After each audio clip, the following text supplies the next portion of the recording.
Hey, Zeke. Hey, Edwards. This is show number 4 of our look back of the early years. So anybody who has an interview with us that we are not bringing up here, this is very early on. This is within the first year that we're really going back and looking at these interviews. The audio quality isn't as good as it is now. There's all sorts of stuff that's wrong with this. Zeke is still figuring out how to talk behind a microphone, and we had an echo problem. And the one thing that I remember about this show is I went out and I bought these things that you could put on the end of microphones to try to make like a little sound booth, but it really looked like two big ass grills. Like a carburetor. It did. And there's this great picture of Bruce Russell in my kitchen with a big ass carburetor in front of his face. I don't even know where they are. They're in a box somewhere. They're over here, I think. Are they? I think so. I'm going to turn them in for scrap metal soon. Maybe we should bring them back. Maybe we should just build a little sound booth around me. And John, I think bringing those back would be about as equatable as you bringing back the dungaree look. Which dungaree? Do you mean like jeans or khaki pants? The overall dungarees. Oh, you want me to wear some overalls? No, I don't. That's what I'm equating to with that mask thing. I've never owned a pair of overalls in my life. You missed your calling then. I know. I do want to say some of these early shows did not have the Zeke Baker cold open flair that people are accustomed to. And I do just want to mention that. I'll even say for this show, because I remember Bruce was in town and hanging out with our good friends James and Justin. And Andy. He was with Andy too. They got tied up hanging out and seeing people, as it's easy to do here in Nashville. So they showed up a little late, and I was on curfew at that point with the kids. Yeah, you had to be home by midnight. Yeah, I think I had to bounce about the middle of this interview. But I think the beauty of it, outside of having Bruce there with us, I think this was the most open we've got James and Justin to be on air. Well, to be fair, it wasn't James. When you got up, Justin took your seat. They both did good. Some days they're more chipper than others with us. But this one I laughed because they both just finally got in the groove a good bit. Oh, we love them. I mean, we know that sometimes the microphone could be a little scary. Justin just got in without skipping a beat. The best show I will tell you I ever had with Justin and James was one that you were not there for. We went to the Nashville Whiskey Festival, and then Justin and James came over to my house. It was a rare night that I was home alone, and they came over to watch the Conor McGregor fight at my house after the Nashville Whiskey Festival. We decided to record a podcast at the same time, and it was a lot of fun. I can imagine. So that's one that you should go back and listen to as well. But this one with Bruce, I mean, Bruce was just super, super, super candid about everything. This was at the time that he was just coming back from being on the road. He had moved from Austin back to Kentucky, and he was working at Wild Turkey more, where he was more a brand ambassador before that, traveling around everywhere. And, Joanne kind of assumed his role on the road, and then he went back to go work with his dad. There's some stuff he's talking about picking barrels and looking for barrels with his dad that really was special. I'm just happy to be friends with Bruce, and throughout the years going back and doing all the picks that we have over at Wild Turkey and picking a whole bunch of Russell's Reserve, getting to taste some of Bruce's rye when you're leaving the warehouse, and just getting to see him and going up there and saying hey to him. It's just really cool. The Russell's family is one of my favorite things about bourbon, I have to say. And that's just being very sincere. I really love every single one of them. Yeah, and this show definitely gives you that feel. Bruce, obviously someone from our generation, so to speak, talking about growing up in the business, being in the business, how he relates to his dad, how he doesn't, how he relates to his granddad, how he doesn't, and just how the whole family has been immersed in whiskey, bourbon for countless years. It just gives you a fun sense of home and appreciation for that whole family being sense kind of thing. I'm jealous. He has that book from Mimi. That book on how to distill, that is probably worth a whole lot of money, but it's more priceless, where you have Jimmy Russell teaching you how to distill. That's pretty crazy. Indeed. Up there with that Seagram's Blue Book. I've been talking to Greg, and I'm still trying to get that Seagram's Blue Book. He has it, and I asked him if he'd send it to me, and I can make copies and send it back to him.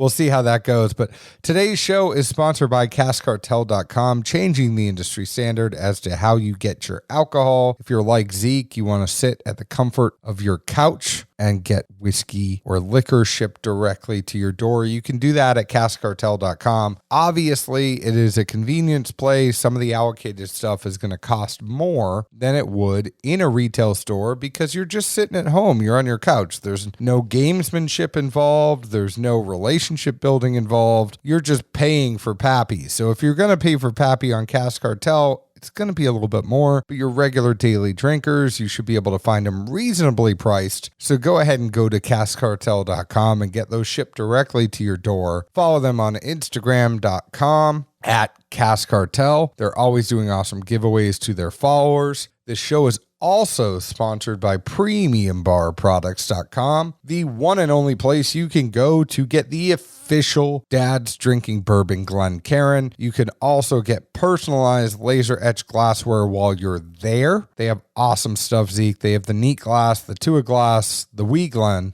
You love the Wee Glen, don't you? They're great for tastings, honestly. You can put a quarter of an ounce in there, still get an amazing nose, obviously get a good taste out of it, and just get a wonderful feel for what it is you're tasting with a very small volume. Totally agree. So go to PremiumBarProducts.com, order some for yourself. If you are a whiskey group or a distillery and you want a wholesale order, maybe you're a store, send me a direct message. I will be happy to hook you up with Janie and Carson and Vicky and all the folks over at PremiumBarProducts.com so that you can get a wholesale order. Zeke, without further ado, here is Bruce Russell.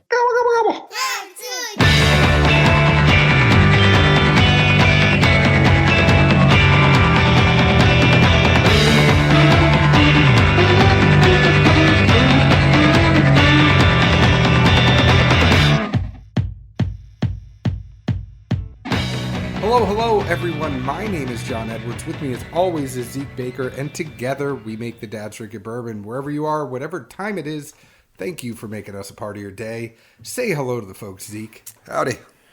So we are going to get right into it because it is not every day that we have a guest as illustrious as this. He is a man who is making a big move, going back to Kentucky. He was living in Austin for a while. I don't know why. They're a wannabe Nashville, but that's a whole other story. This guy is coming back and going to Lawrenceburg. Bruce Russell, thank you very, very much for coming on the show. Hey, how's it going, guys? Let's talk about this for a while, because for a minute, you've been in Nashville now for a few days. I don't know how much time you spent here before. But, quite a lot. You know, you go to Austin. They have a stage, right? They have a street that's like Broadway. I just think Nashville does it better. And then I hate when Austin tries to say that they're the music capital of the world, and then you come to Nashville. I don't know. I think it kind of depends on what you want to listen to. Nashville will always, to me, be country music. I grew up and was lucky enough to have parents that loved country and was listening to Garth Brooks and Alan Jackson and that kind of style of 90s stuff. And Nashville will kind of always be that to me. We would come down here and listen to country music or go to Opryland, stuff like that. Look at you giving me a serious answer to this. Yeah. But Austin, they ain't got shit like that. So I might be on your side, you know. You got to go. I prefer the Nashville style. East Nashville has a whole bunch of people forget, like Kings of Leon were from here. But Austin was definitely Austin before East Nashville was East Nashville. For sure. And, until they block off Broadway, at least on the weekends. I mean, 6th Street, there's no cars. You don't have to worry about that No, shit. 6th Street is like shut down. People roaming the streets. It's a zoo. It's like Bourbon. It is like need to do Bourbon. that here. Less puke, but just like Bourbon. But they need to do that here, because if you think about like Louisville with 4th Street, you know, the one thing I think Nashville is missing, they're starting to now do that at certain times, shut down Broadway, but they just need an area where there's no cars. Would go a heck of a lot better. Oh, yeah. From Friday to Sunday, just say to hell with it. From Bridgestone down to the river. Yeah, completely agree. But you've spent a few days here in Nashville now. You're kind of I mean, you're a Russell. Everybody wants to talk to you. You've done a bunch of store things, signed a bunch of bottles. What do you think about it? What do you think about this whiskey scene in Nashville? Well, I've been coming to Nashville since I was a kid, and I never really even cared about the whiskey scene until the past few years ago in this city. Nashville, to me, was always a place where you could escape Kentucky, drive 3 hours south, and come to a real cool city. Because when I was a kid, nobody thought Louisville was cool. Louisville's a great city, though. But coming down here, I've been really surprised with how much of a like whiskey society, whiskey nerd, whatever you want to call us, people that geek out about stuff that is dusty. There's a ton of people like that in Nashville, and I mean, I know some of the guys that come up and pick barrels and stuff.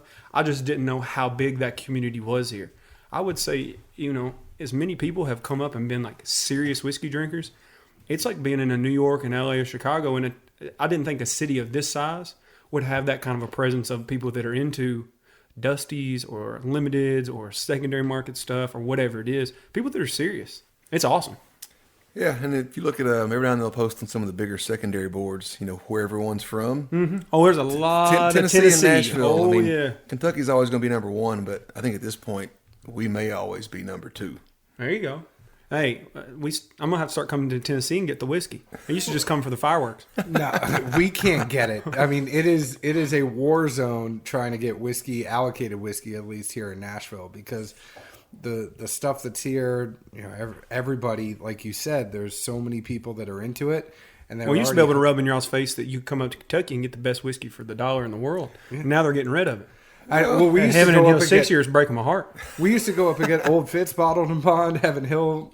Heck yeah. I get you a handle for $12.99. Well, I went and bought that Ezra Brooks 101 because they're getting rid of that now that they're doing the barrel strength. Yeah. So I found a store in Nashville that had a case of it, so I went and bought 2 bottles of that for $20 a piece. You can't get good whiskey for $20 anymore. No, but you can for $24, and it's called Wild Turkey 101.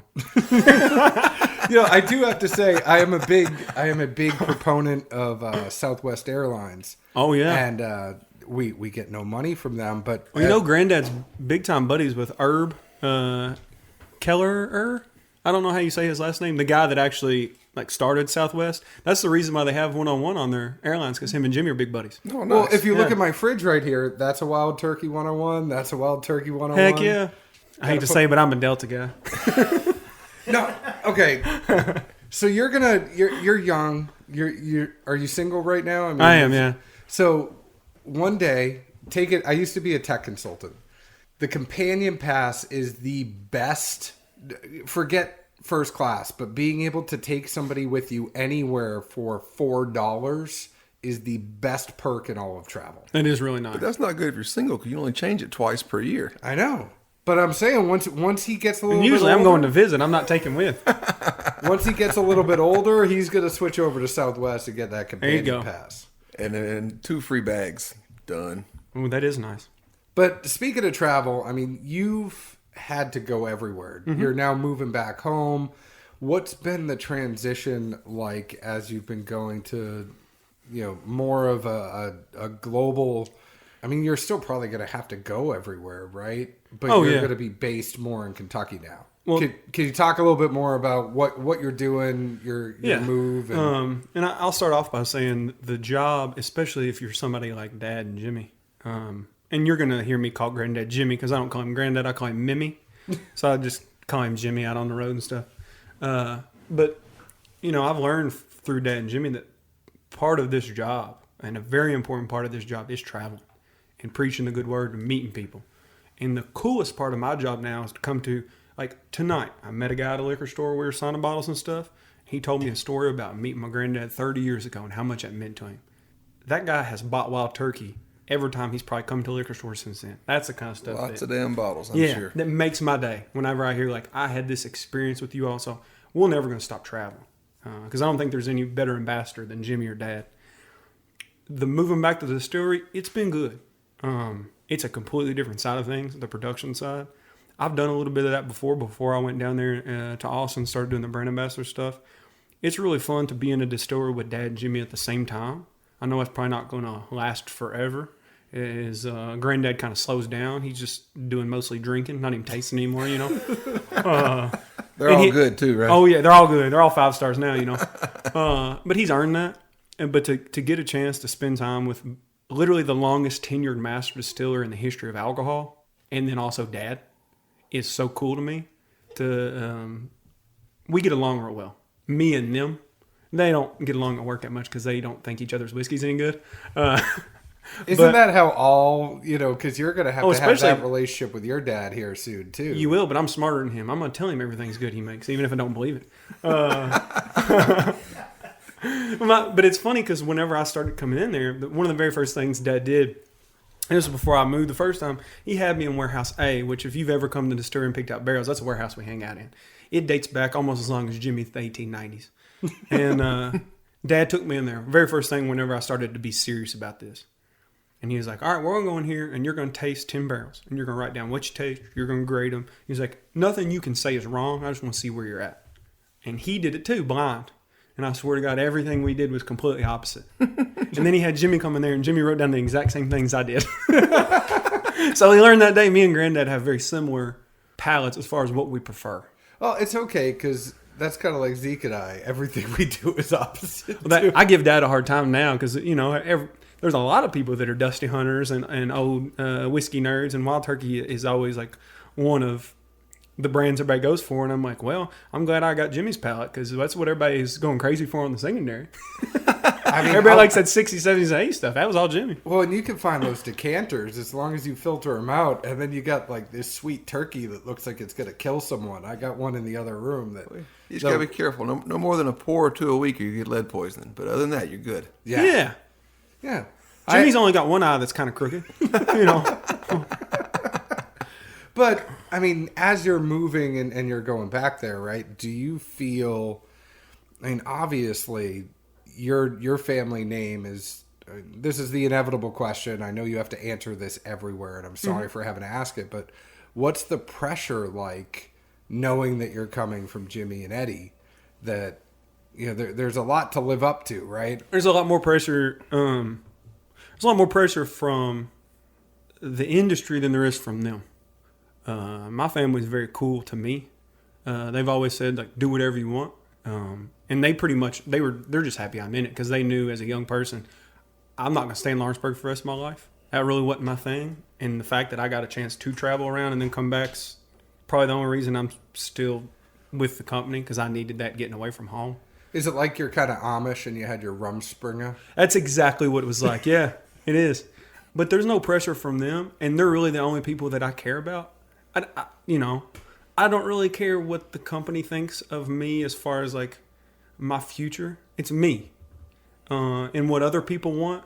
Luckily, what I've talked about, the stuff I wanted to do, it seems like a lot of other people in the industry, whether they're distillery people or bartenders or enthusiasts like y'all, they're kind of excited about the same type of stuff, and that makes me happy. So I don't really feel as much pressure as a lot of people probably think I do, but that's definitely there. When people, because you hear all the time, man, big shoes to fill with Jimmy, big shoes to fill with Jimmy, big shoes to fill with Jimmy. I'm like, well, shit, Dad's filled them. Yeah, when someone says that, you kind of think your dad already had to take that on. But I think that a lot of it is who Jimmy was as a person, even more than a distiller. I think he's as good of a bourbon distiller as ever lived, and I'd fight anybody that said different. He is awesome. But he also is one of the most charismatic, best storytelling. Like, he's everybody's grandpa. It's kind of like his whole shtick. And, I mean, that's who he is. And Dad's never been that type of guy. He wants to be making whiskey. He don't want to be on the road as much as Jimmy did. And I think a lot of people have that kind of like, not only was he such a good distiller, which they both are, but Jimmy also is like a character. He's somebody that somebody one day is going to write a book about and tell the stories about him staying up till 5 a.m. doing wild shit with people all across the world. There's stories where people like that same guy that was talking to us about that thing talked about him, Jimmy, and old Dave Pickerel going up to the top of Delilah's and playing pool and flirting with the bartender named Mary and, having a good old time. And, Granddad's 80 years old when this is going on, staying up to 4 o'clock in the morning with people out in Chicago. And people don't forget that. And so he's one of a kind. Nobody will ever be him again. Your granddad kind of has a little Ric Flair to him. you know. Yeah, stone cold is what my brother says. Well, you know, Because he's kind of got that raspy voice, you know, like, I'm going to kick your ass, boy. He's got that chaw in his mouth all the time. He's got nobody realizes, like, half the time he's drinking whiskey, there's a red man in his lip. Like, just chewing away. interesting flavor profiles. But you know, you mentioned he's like, I'm getting tobacco on this. That's how that whiskey got darker back in the 60s and 70s. Everybody's like, man, look how dark it got oxidized. Like, that ain't oxidation.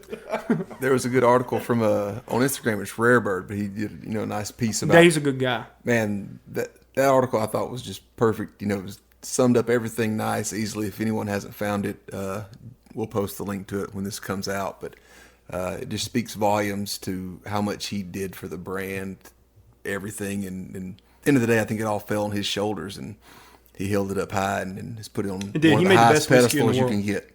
And people ask all the time, you know, why does turkey taste so different? And we talked about it right before we got on here about some of the stuff that could have been. But to be honest, I don't think anybody could ever make whiskey like that again. He lost money every single year. We were hemorrhaging money because he was just trying to make whiskey the best he possibly could. Dad tells a story when Pernod bought us in 81. They come in and we're just asking basic questions like what your yield was per bushel. He was like, hell, I don't know. But the whiskey tastes good, don't it? You know, he wasn't concerned with the bottom dollar. And if you did that today, your company would last 6 months. That's why when you look at some of these new great craft people, well, shit, you got to charge $80 for 2, 3, 4-year-old whiskey because you can't not make money. You at least have to break even. But he didn't care back then. No, and we've had some really good people on that have kind of got into the economics of that in the sense that, you know, a company like you guys, you get the grain deals, you get all these other things. These crafts are paying, 2 times what you are for grain. Oh, yeah. Everybody probably heard, if you're like really into the scene, Independent Stave went short on barrels a few years ago. Guess who wasn't short on barrels? Us, Beam, Heaven Hill, the people that were paying big money. Well, we didn't go short. So everybody else. So yeah, that's a big thing. So I have to say, even with 15 minutes being on here and talking to you before we got on, they kind of say, and I'm allowed to say this because I'm going to take my hat off, as they kind of say baldness skips a generation. It don't. But I'm just saying. I just ain't shaved mine yet. No, I mean it's so much freeing when you do it. But if you think about it, whatever your grandfather has, I would say you probably have some of it. And I'm not talking about being bald. I'm talking about personality-wise. Absolutely. Do you kind of feel like that is skipped a generation and you see yourself a lot in your grandfather? Yeah. And I think that was a thing my family's kind of said for a long time. My mom's kind of the same way. Both my grandfathers are. As cool as Jimmy is, and he probably is maybe even cooler than my other grandpa, because Jimmy's a little bit more worldly. He's traveled around and stuff. But my mom's dad can tell you funnier stories than Jimmy ever could. He is the same type of Western Kentucky hillbilly, kind of, not hillbilly because he was in a holler, but he's from this little old place called Bremen, Kentucky, which if anybody that's listening to this knows about Bremen, they know it's about 12 people and their dogs and cats. And that's where him and his family's from, and he has the funniest stories in the world. They're both that way. And so Zeke's from a place like that in Georgia. The best people in the world, though, come from places like that. And, I do think that it kind of skipped because Dad is an introvert. He's a lot more quiet. He's a lot more serious. He would always rather be at home and doing stuff at the distillery than he would be on the road, like being wild. And I think I got a lot more of that from Jimmy.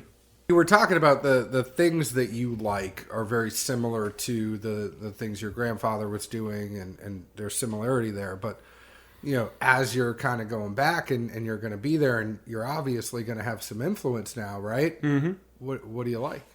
Everybody that has ever listened to anything I've done or knows anything about me probably knows I'm going to be pushing rye. It's my favorite thing that we make, and I think that I just think we're positioned in a way with rye that we aren't with bourbon. Everybody's making pretty good bourbon in Kentucky. Everybody's making good stuff. Some's different, but everybody's making good stuff. Even outside of Kentucky now. When you look at some of the stuff coming out of Indiana and some of these newer guys, some people are making good juice. Very few people are making good rye. That's why a lot of people buy it. And most of the stuff people buy is also good.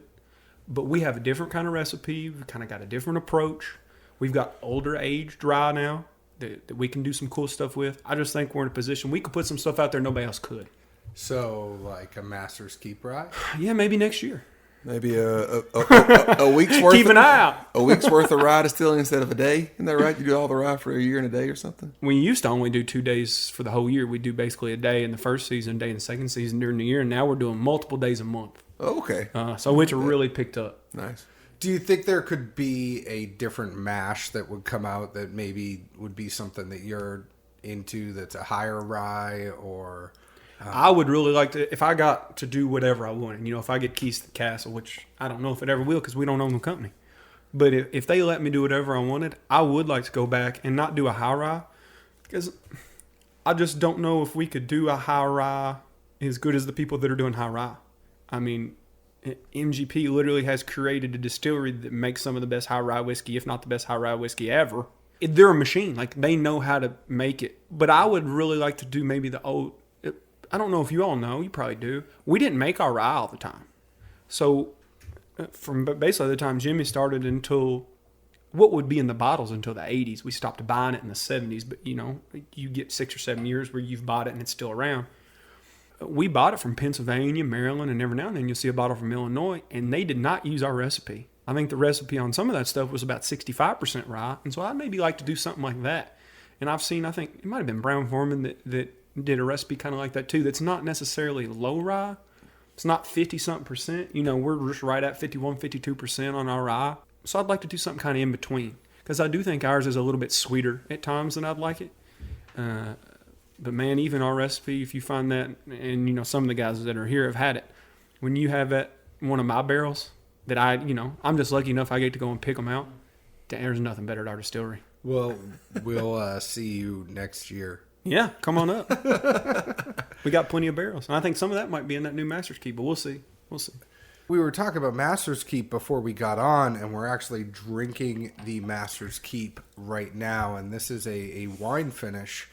It's not often that Master's Keep or Wild Turkey goes to a wine finish at all. If you think about a lot of the stuff, it's very straightforward. Just here's the whiskey.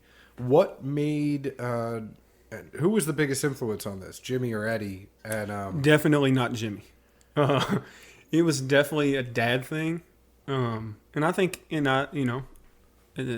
Dad started to give me a little bit of credit, not on the making, but on just kind of the idea behind it. So I think the idea kind of started with me and Dad. Before I moved down to Austin, we had an old product called Wild Turkey Sherry Signature. It was a 10-year-old 101 proof sherry finished product. I don't even know if it touched a sherry barrel, but it was fortified. So we dumped some sherry down into the bottle and the product wasn't that good. And so Dad wanted to do a new one called Revival and kind of bring that brand. But this all started, we were in the old bottling plant sneaking around in there and we found a couple cases of that old Wild Turkey Sherry Signature. And we thought maybe we could do something different. So Dad took it a lot more serious, put some 15-year-old stuff and some 25 and older, basically Oloroso sherry casks, aged for 8 or 9 weeks, and it turned out to be my favorite one we've done. So while we're talking about this Revival, I gotta let you know that Zeke had to leave. So Zeke has a 2-month-old baby, and we were lucky enough to get him for 20 or so minutes. We do have a lot of people sitting here watching us. We have the Barrels and Brews guys. We have Andrew, one of your reps. We have Galen, who's here. We have lots of people that are involved. This call to the bullpen is brought to you by Wild Turkey. Who wants to come sit down and talk with us? Justin from Carruthers Wine and Spirits, Barrels and Brews. You don't have to talk. I mean, if you have a question, just jump in. Hello. How you doing? Ciao. What's up? I'm filling in for Zeke. How you doing? It's not often that we have like a rotating. I like this. Yeah. In 5 minutes, you're going to get up and it's like a whose line is it anyway type of deal. Totally cool with that. We need somebody scoring us or something. Exactly. So Wild Turkey doesn't always get the wine finishes, but you were able to bring it in and able to kind of experiment with some different casks. Campari is kind of changed a little bit the way that they approach Dad, Jimmy, and even the production of the whiskey. I think when they first bought us and was our parent company, not that they didn't let us do what we wanted, they were just a lot more conservative. They wanted us to keep doing what we were doing, make sure we had everything under wraps. Didn't want to do a lot of innovation, I don't think, right away, especially on the older limited stuff. But once that first Master's Keep came out, that's 17, and they could kind of see what Dad and the distillery team, because this is one thing that I don't think enough distillers or distillery people get up and talk about. Dad is not the one that makes the whiskey by him. Like, he doesn't make it by himself. He is the head of a big team, and his team is awesome. There's a guy named Norm and a woman named Shaylin that are part of his technical team that really help him nail these products down. And once 17 came out, Campari realized, like, Eddie's got some cool ideas and his team's awesome. They can do these really neat things. Decades, and now the revival. I think this is going to be an annual thing where they're going to let Dad be a whiskey nerd and do stuff that he was not allowed to do before because people weren't into it. And Wild Turkey I guess we weren't really that type of brand, but Dad has kind of transitioned us into a traditional brand that's doing some cool modern things, and that makes me excited. I heard one of the things that you do when you move back from Lawrenceburg is you have to put yeast in your fridge in case something happens. Yeah. Is that true? I mean, there's legend. Jimmy's not going to let me have any of that yeast until he's gone, but he's never going to let Dad have any. So once he's passed, I'll probably get his from as a hand-me-down. But his brother still got some, just in case his power goes down. His brother's got a generator, he said. I heard that like it's very common if you're a Russell that you have to have yeast in your freezer. Oh, and when Campari purchased us, I don't think that they thought that was as funny as I do. That's kind of how we took care of our yeast. But Granddad still has some because he said he doesn't trust the Italians yet. But I think it's great. With the innovation, but I also love, and one of the things that I think if you talk to experienced bourbon people right now or the whiskey nerds, that they're always going to say that you can get a Russell's Reserve pick and a Four Roses pick, and you're going to be fine. I agree. Those two are kind of my go-tos. I think something going on in Lawrenceburg, Kentucky. I know. I'm telling you. No. It's also the ones that always have the stickers on them. So I don't know if it's a sticker thing or if it's the, we are talking to Justin, who is known for putting some stickers on them. I don't think the sticker thing is, I think it's one of those like weird inverse correlations where if somebody cares enough about their barrel picks to go through and design a kitschy label and sticker and name it something cool, that's somebody that's taking it serious anyway, and so they're generally going to do a better job than somebody that's coming to the distillery and looking at Dad and being like, I can make money off these barrels, give me 8 or whatever you want, which also happens. It's also a fun thing to like kind of relate back to because we're so passionate about barrel picks and the whiskey industry. For when we go up and pick these selections, it's kind of easy for us to relate back to instead of, hey, the 5th pick that we've picked this year from Russell's Reserve, Wild Turkey, unless we do like Haters Gonna Hate, HGH, or Backstage Pass, stuff like that. So it's, we take the time, and it's always fun for us, and we care about it. So. And you guys have like a Russell's pick coming out every week next year, right? Well, I think we picked a few the last time we were up there with Mr. Bruce. They sure did, yeah. That's right about the first one. Yeah, we're pretty excited about those, and I think we're looking at first quarter of 2019. Everybody save up your money, and a lot of people are going to be using their annual bonus over at Barrels and Brews next year. But Bruce, that brings up another point. I mean, if you think about all of the things you have to do, there's not only the actual distilling part and kind of absorbing what you can from your dad and your grandfather. There's the brand ambassador part that you never really 100% get rid of, even if you aren't officially the brand ambassador. And then you have all the stuff that goes on at the distillery, the barrel picks, the meeting groups of people that are excited to come in, hang out with a Russell. What's your favorite part of all of that? And I know that's kind of putting you on the spot. But No, you're fine. It doesn't really put me on the spot at all because I think I got to answer. 2 things are my favorite things. One of my favorite things in the world is either being alone by myself or with Dad. And Dad's the only other person I'd want there. Not even Jimmy, because Jimmy he likes to talk and pick, and I need to be quiet. And me and him walking in one of the warehouses by ourselves, neither of us are speaking to each other. We're getting whiskey right out of the barrel with a thief. and finding that one sugar barrel, honey barrel, perfect barrel, whatever the hell you want to call it, and just looking at each other like, oh shit, we found something special. That's the coolest thing in the world to me. When you can find that one whiskey, that one barrel, that one blend when it happens and everything turns out perfect. That is something really special. And I think the next thing that it's not all the ambassador stuff. Part of that job's not great. You know, there are downsides to it. But it's getting to travel around and meet people like y'all. Or like the people that were at the whiskey house last night, or that are coming to these liquor stores and hanging out for an hour talking to me. People that are passionate about something that we would have had to pay people to act passionate 15, 20 years ago. And now you get 30, 40, 50 people in a liquor store, or a bunch of people in a dude's house filled up with whiskey or whatever it is. That's so cool to me that people care about what my family does. So that's awesome. And I'm very sorry Zeke and I weren't there last night. That's all right. More whiskey for me. We are members. We should have been there, but we knew you were coming to my house tonight, so we knew that it was okay. Is this the first podcast you ever had to record at somebody's house at like 11 o'clock at night? At this hour, yes. But this is not my first podcast in someone's house, or my first podcast in someone's house with their daughter asleep. My daughter is sleeping right now. I've been on podcasts with people's kids before, which is also interesting. If you met my daughter, you'd love my daughter. Justin, actually, my daughter has a big crush on Justin. Freaking love that girl. Every time she sees Justin, she wants to pull out his beard and she smiles at him. As she should. It's fine. Where do you see wild turkey going? I mean, a lot of people want cast strength. Do you think that's something? Because Russell's Reserve only goes to 110 right now. Yeah. Do you see cast strength coming out? So I'll answer a lot of the questions I know everybody always wants to ask. Yeah, go ahead and just... Like boom, boom, boom, boom, boom, Yeah. get them out of the way. Cash strength barrel picks. Because people come up and they're like, when can I get a cash strength wild turkey? Well, everybody, there's Rare Breed, which is a cash strength wild turkey. So which if you want one, I there's one out think, there. by the way, that is the most underrated bottle. The that is on the market. 116.8 is delicious. Love it. Delicious. Love it. I think it's much better than the last one, but that's just my personal preference. The 116.8 is... I really like the buy it. 116, and for $35, $40 wherever you're at, that stuff's awesome. But for the barrel picks, we're trying.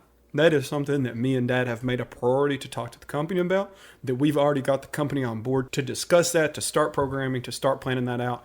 A distillery, and especially a distillery that's owned by a large corporation, has a lot more back-end stuff going on than most people even realize. And because of that, it takes a while to get anything done. Even when someone agrees that it's going to happen, it can be 1, 2, 3 years down the line. But single barrel, like private barrel picks at barrel strength is a thing that I do think will happen. What about rye picks? Rye picks, God, I hope so.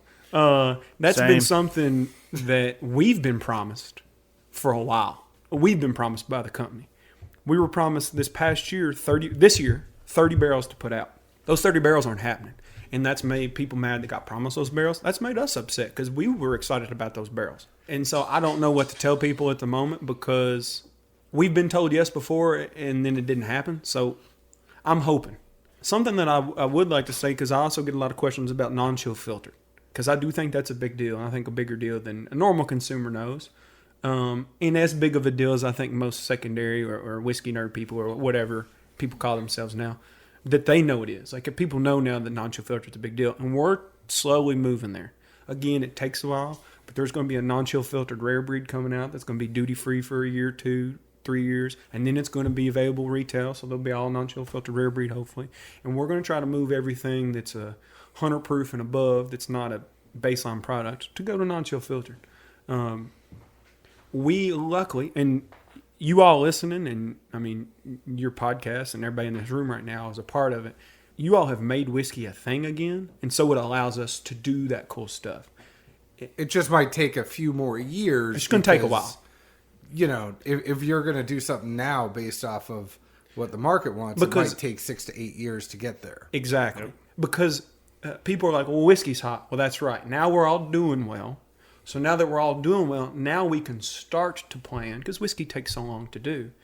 I wish we would have known whiskey was going to be hot 10, 15, 20 years ago, because then we would have a bunch of glut of old cool shit that we could sell for $500 a bottle. And we could call it the Russell Family Collection, and put it up for auction, 27-year-old stuff, and make you pay $12,000 for it. But we didn't know that was going to happen.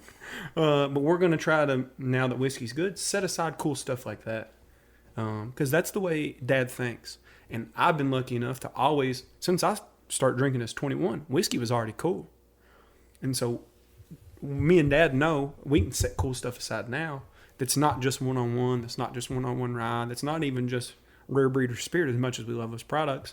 And hopefully down the line we'll be able to make a lot more cool 17 Master's Keeps or Revivals or Russell's 98s or this new rye that's about to come out, stuff like that. So what other questions do you know? And then I actually went to our Facebook group. Cool. And I said, what questions do you have for Bruce? Some of them are okay. Yeah. Some of them are better than okay. And I'm not just saying And you that. can fire away.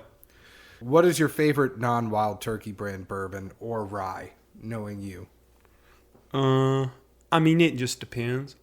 It depends on if it's like if something I can get no matter what. Man, some of the store picks from Four Roses and just Four Roses in general. I'm not a huge yellow label drinker. You know, for $15 though, that is a hidden gem. You get more out of that 80 proof than you do in some 110 proofs. I agree. Not Russell's Reserve. But their small batch and single barrels are incredible. And their limited editions are good. So, Four Roses is a favorite of mine. I'm biased about a lot of other things. Like, I love a lot of Beam products. Part of that same reason, like, I love Wild Turkey because my family makes it. I love Beam because it's good, but also because I love Fred and Freddie. Yeah. The one thing I'll say, I like almost every distillery in Kentucky. I do like every distillery in Kentucky. Everybody makes something I like.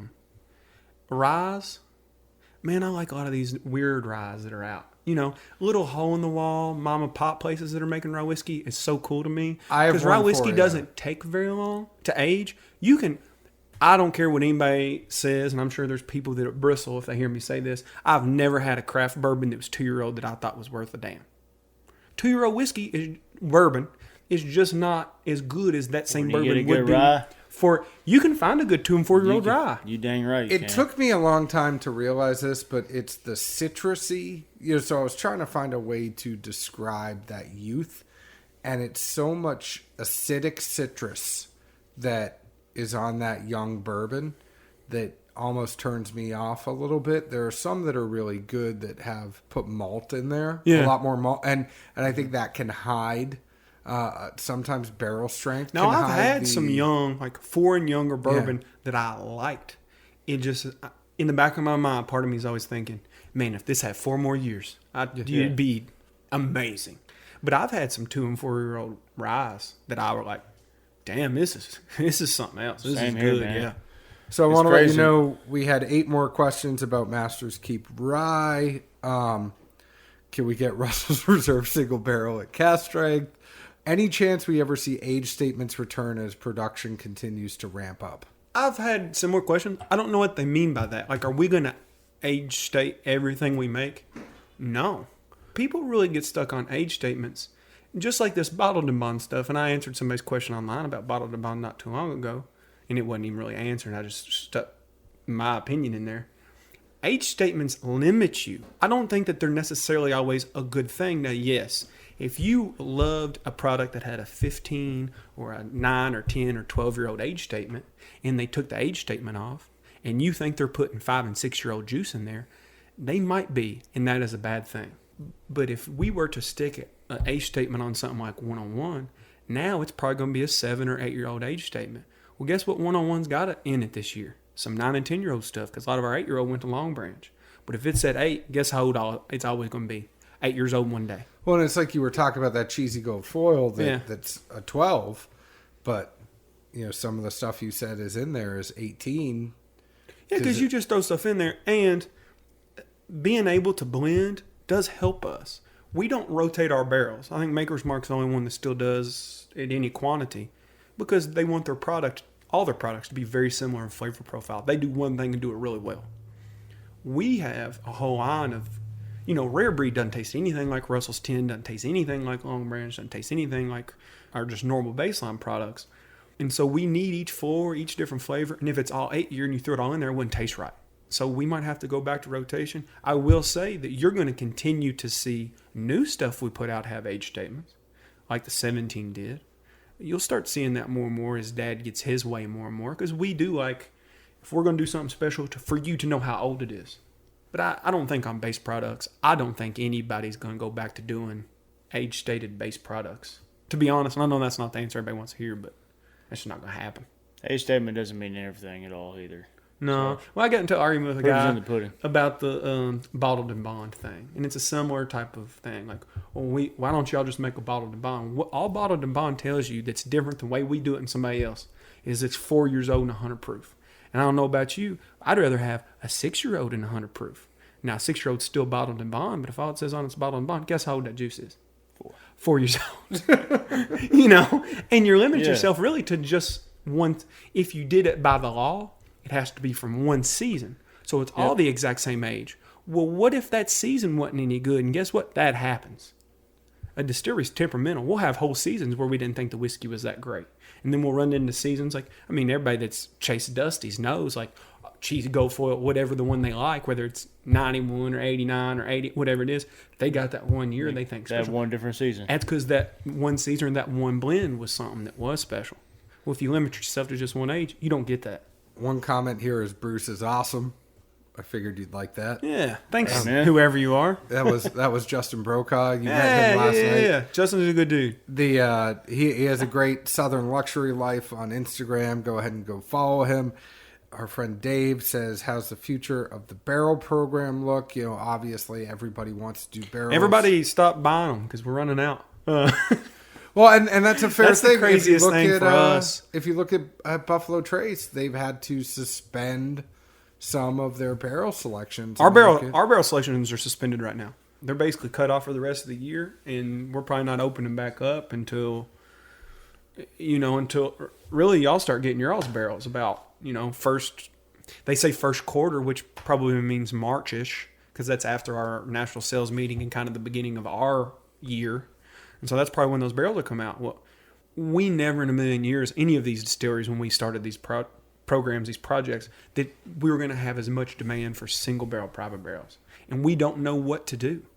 If we wanted to sell as many as people want now, we'd have to build a whole new bottling facility and have a whole new warehouse just to have people in and out. You mean like what Four Roses had to do? Yeah, very similar. And they are a smaller operation than us and had to do that. We would have to build a whole new big bottling plant. But it is exciting. I think the single barrel private barrel programs are one of the best things that's ever happened to our industry, though. It's so much goodwill towards these brands, and it kind of lets the brands that are really good at what they do, us, Four Roses, I mean, everybody in Kentucky, when you get that real good Weller barrel, or you get that real good Elijah Craig barrel, or that real good Maker's 46, or Russell's, or Four Roses, whatever it is, and the ones outside of Kentucky too, when you get that real good barrel, not only are you all proud of it, but when I see people online talking about Russell's barrels, I'm like, hell yeah. That's right. We do make good whiskey, don't we? It kind of lets us flaunt what we do, because to be honest, those private picks, that's the best juice we've got. You all are getting the best stuff we have when you all are getting them private picks, because that's the stuff, especially us. I think the coolest thing about our private barrel program, nobody ever picks barrels by just some random worker. Anybody that's ever picked a barrel with us either did it with me or Dad. No other company I know of that's a big bourbon company in Kentucky are you hanging out with the master distiller or the family or whoever, and that's who you're doing the picks with. So when we tell y'all are getting our honey and sugar barrels, sometimes Dad sells barrels that he promises me he won't sell, and it pisses me off when he does it. Do you Some of them are the famous ones that people have had in liquor stores. Do you go track it down? Hell yeah, and go get a bottle. And guess what? No one's ever given me one of them for free. I have to go pay too. Shoot, bro. I'm like, you stole my barrel. You're like, you stole my barrel. You want another good pick when you come up? Hell yeah. And that happens more than you think. Luckily, he hadn't sold anybody one of my rye barrels. But speaking of famous single barrels that are out there, somebody asked, what's your favorite sticker? It kind of is a throwback to a question we already had. My favorite sticker is this one in this room right now with Jimmy on a scooter.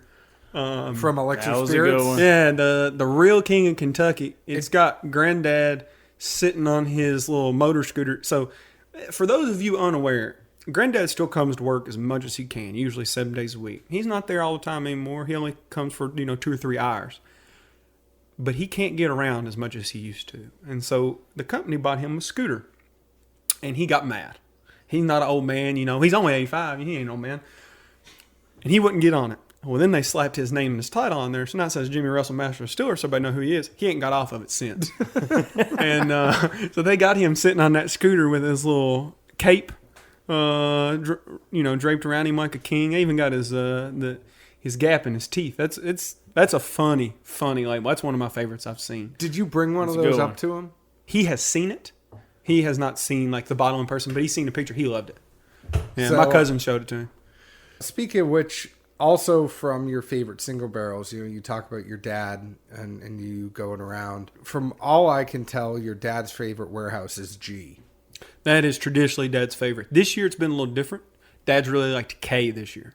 But do you have a favorite warehouse? B. Yeah, definitely B. So Backstage Pass from Barrels and Brews, that had to have been something that you probably liked. And I know you were a part of that one anyway, so... Yeah, B, year in, year out, has always had really good juice coming out of it. None of our other warehouses age juice quite like that because it's one of those with A that was built in the 1890s. Built different, built kind of unsafe because it's right next to all the other buildings around it. So if it ever catches on fire, we're screwed. But because of that, there's like nice wind tunnels that come in between those buildings. It keeps those warehouses much drier and airier. It makes for really good whiskey. And Warehouse A is not as good because we're in it. We're always in there fooling around in A and picking barrels. And us being in there isn't necessarily bad, but it can't be good for that whiskey. So B's kind of left alone. I think it's a little bit better. And sentimentally, that was like some of the first stuff I ever got to try was Warehouse B juice right out of the barrel. So looking back when I was a kid, getting to experience that, Warehouse B will always be my favorite. So what's one thing in Mimi's notebook that hasn't been produced yet that you're itching to make? And that comes from our good friend Seth Brown, who has a podcast, The Firewater Review. Well, Seth, I would like to make some gin. I don't know if you knew I was going to say that. Some people would because I've talked about it. We made all kinds of crazy stuff back in the day, and we bottled a lot of cool stuff back in the day. A lot of the scotches in the United States and all the Campari sold in the United States for a while was bottled at Wild Turkey. We made a bunch of different spirits. We aged a bunch of different stuff. There's a lot of like famous brands that we probably made juice or sold juice to and that kind of thing going on back then. One of the coolest things he has written down, they had old gin still there. And he used to make what today would be a super expensive artisan gin, which I'm sure the botanicals were much easier to get back then. It sounds delicious. It seems like you'd be able to find the ingredients still. It'd be a little expensive. And I'd really like to recreate what they did back then because that's something I don't really know. I mean, I know how gin's made and I kind of know the basics. I've never made any. So it'd be something I'd like to fool with and see if I could pull it off. Do you think you do kind of... I wouldn't sell it though. No. But do you think That'd be a you personal do thing. Something kind of like what Marianne Barnes is doing at Castle and Key? I find that super interesting. Harlan Wheatley kind of does it with his vodka, in which the mashes are very much bourbon mashes for the clear juice. Mm-hmm. I think that's interesting. However, by definition, a neutral grain spirit is a tasteless, odorless, colorless spirit. Now, anybody that's ever had vodka or neutral grain spirit knows, depending on what you make it out of, it does change it. I wouldn't ever make a clear spirit out of a bourbon mash because I've had better clear spirits made with other things. I think a bourbon mash is best with bourbon. If I was going to make a vodka, I'd try to make it out of something like a single grain or grapes or something that was a little bit cleaner. The reason why I love bourbon is when you run bourbon through a still at the right proof, it's... I don't want to call it a dirty distillate because that's not right, but it's a funky distillate. There's a lot of different alcohols, methanol, propanol, butanol, stuff like that make that whiskey really cool as it ages. That's why we taste stuff like cinnamon and clove and floral notes and earthy notes. And I just think it'd almost be a waste to make that into a neutral grain. If it has the potential, it'd be like, man, if I just distilled that to 125 instead of 190, it'd be way better. So I'll give you a little pro tip. Go talk to Charlie and Andy over at Belmead. Yeah. And they made this stuff. It's called Right on the Honey. Mm-hmm. And they did it for the beeswax or the honey. Like there was a honey conference in Nashville. That's cool. And they took honey and actually made it almost the way they distilled it. It was almost like they made a gin from the honey. Now that sounds good. And it's really, really, really good. They never sold it. They have it. Now, see, that makes a lot more sense to me because honey is a sweet, kind of like, it's got a lot of flavor, but it's not like a competing flavor like a lot of the stuff in bourbon mash is. I bet that makes an awesome distillate. I tried the Belmead Honey Project, the whiskey. That's one of the coolest things I've had. But they have another time. one, and I know that you would have. I was lucky enough to sit down with them, and they let me have a taste. I know you probably would have a little more access than I would now. I'd really like to try that. That sounds awesome. So you should ask them for that. Oh, really? Yeah. Here's one for you. Did Joretta have any influence on you deciding to work for the distillery as she did with both your father and grandfather? Granny Joe. For anybody that doesn't know, my grandmother, Joretta, or as I call her, Granny Joe, is the real head of the family. She worked at the distillery before Jimmy did. She was a secretary there, and she was a little bit older. Granddad was 19. Granny told him he needed to get a job, so he got a job at the distillery where she worked. She didn't have any influence on me working there. I think she probably, in her mind, was scared about me working with Dad and Jimmy because she's seen Dad and Jimmy kind of get into it over the years and their relationship go through ups and downs because of work. And I don't know if she even wanted that for me. Now that I've gotten into it and I've gotten much closer with Jimmy, I've always been close with Dad. I think she's gotten really happy that I'm kind of part of that legacy. But she had a huge impact just on me in general. I have the best women in my family. The men obviously are awesome. Everybody knows Dad and Jimmy, and they're great. But I have great women in my family, my mom and my grandma. So Granny Joe had a lot more impact on me than the distillery stuff. Couple things in here. Somebody wants to know if you're looking for a wife. Not for a wife. Maybe. I ain't looking. He has to take you to dinner first, at least. Yeah. Right now, I'm just here for a good time, not for a long time. Beatles or Stones is one question. Neither. So what is it, if you were to listen to something, give me 3 people you're listening to in your car right now. Danny Brown, who's a hip-hop artist. ZZ Top. I've gotten into like stuff I listened to when I was a kid. Dad's a huge Southern rock head. Like, Dad grew up in the 70s and 80s, so he likes that kind of music, but he kind of likes the redneck versions of those music. So a lot more like Skinner and ZZ Top style, And so I've been listening to a little bit of that because it reminds me of my childhood. I've also low-key been listening to a little bit of classical music, which is something new. My mom is a big-time pianist. She can play like concert piano, and I've kind of started listening to a little bit of that as I'm trying to pick up the guitar again. I played instruments as a kid, and so I've gotten a little bit more serious about music. No Beatles or Stones or anything like that, though. Well, hey, that's awesome. Yeah. Maybe some Grateful Dead. Yeah. Hey, Fish just came through a couple weeks ago here. It was a good show. So, Justin, you got anything? Oh, yeah. No. No. Easy, Wally. Less is more. Hey, man, I'm good. I was just a fill-in for a few minutes, so had to be a part of this, contribute, It's cool. Well, there's lots of barrels. Barrels I know you picked with Bruce.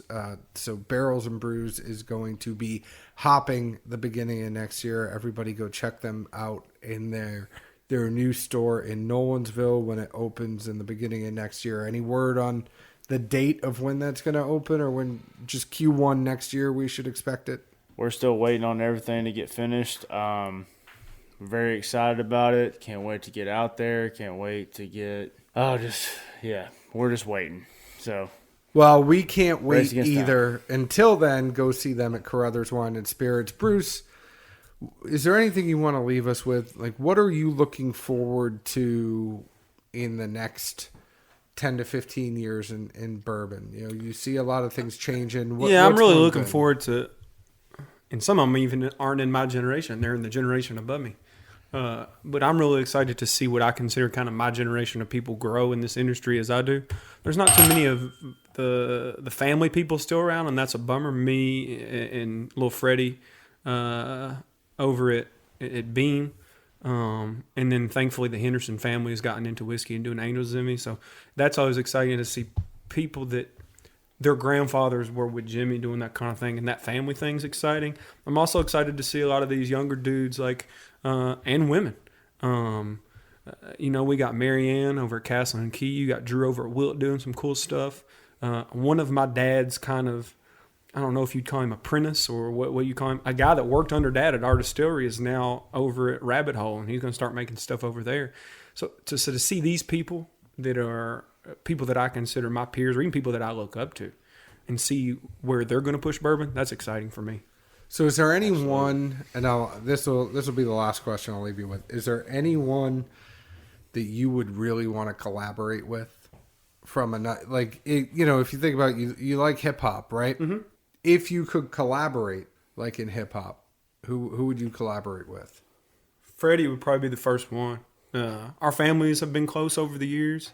I really like some of the stuff. Like, I've gotten to talk to him a little bit about the whiskeys that he has ideas about, and like what he wants to do and kind of his take.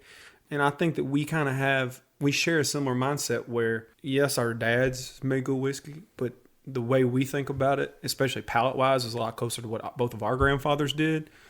I think it would be cool if he maybe did like something like a Booker's. I did something like a Rare Breed, and we made it as like a blend. We just did like a barrel-proof thing. That'd be cool. I'd really like to work with him. Remix. Exactly. I'd like to work with anybody at Four Roses. I think that is something that neither distillery has. We might have approached each other over the years. We're in a small community in Lawrenceburg. It's thousands of people. And to have two of the major distilleries in the United States there, why haven't we done something like that? And just call it like, something Lawrenceburg or something Anderson County or whatever. I'd love to see that. Cross-county rivals or whatever you wanted to do. I think that'd be cool. And then I would like to do more stuff. And this is stuff that Jimmy and them used to do every now and then that we haven't done in a while. And I don't know if it'll happen because there's so much money and everybody's scared to do things with each other. We don't do enough as a state. We should be doing stuff as an industry, not every year, maybe once every 2, 3, 4 years, where we all collab. Why aren't we doing something where we're doing like a pack where Wild Turkey has something, Brown Foreman has something, Buffalo has something. There's 7 or 8 big distilleries now making cool stuff. And people like Castle and Key and Willett and, Steve Beam out in Lebanon and all these cool little distilleries. Why aren't we all getting together and doing cool releases with each other? I think that I'd like to remix with everybody. I think that's a thing that the industry's missing out on. I would love to see that. Amen. Me too, because that's how it used to be. It used to be, if your stills broke down, we're going to make your whiskey for you for free, or if you need a bottling plant, we got one you can use. Or, if you need yeast or a recipe or you need help getting yours started. You just can't get it from Jimmy's Get together and make freezer. something fun together. I but love now, that. a little bit, it's not like that. Like used to be with Jimmy and Parker and Booker and Elmer and Lincoln, all those guys. I wish it was. Yeah. Yeah. Completely agree. Thank you for coming and hanging out. Thank you for thank letting you all. me sip on that Master's Keep. You're very welcome. And I'll say, anybody listening to this, if you have any questions or comments, concerns, jokes, funny stories, if Jimmy did something wrong to you, reach out to us. Like, we're very available. And I don't think people take enough advantage. And I don't show up to the house on Thanksgiving like somebody did at Jimmy's house one time. Yeah. But hit us up on Instagram. Dad's got Instagram. Dad's got Facebook. I've got Twitter and Instagram. Hit us up. Ask questions. We'll answer you. If you really do want to know, like, where's that non-chill filter stuff or where's that rye, we're going to answer you. So, yeah, hit us up. Come to the studio. Come hang out. Be a part of the fam. Well, we can't wait to see what you're going to do. And thank you so much for spending time with us. If you're wondering where to spend time with Zeke and I more, go ahead and join our Facebook group at Dad's Drinking Bourbon. You can search for us. We're a closed group. Answer some questions. We'll let you in. You can also like us on Facebook at Dad's Drinking Bourbon. Follow us on Twitter at Bourbon Dads. Follow us on Instagram at Dad's Drinking Bourbon. You can find our podcast on Apple, Google Play, Stitcher, Podknife, TuneIn, TuneOut, up, down, left, right, A, B, select, start. Go ahead and find us. Leave us a 5-star review. If you don't like us, reach out to us just like you would to Bruce and his family. Tell us why you don't like us or tell us why you like us, and we would love to talk to you some more. You can also find us in Nashville, Tennessee. We hope you all enjoyed and come back and see us again soon. Cheers. Ciao. Cheers, y'all.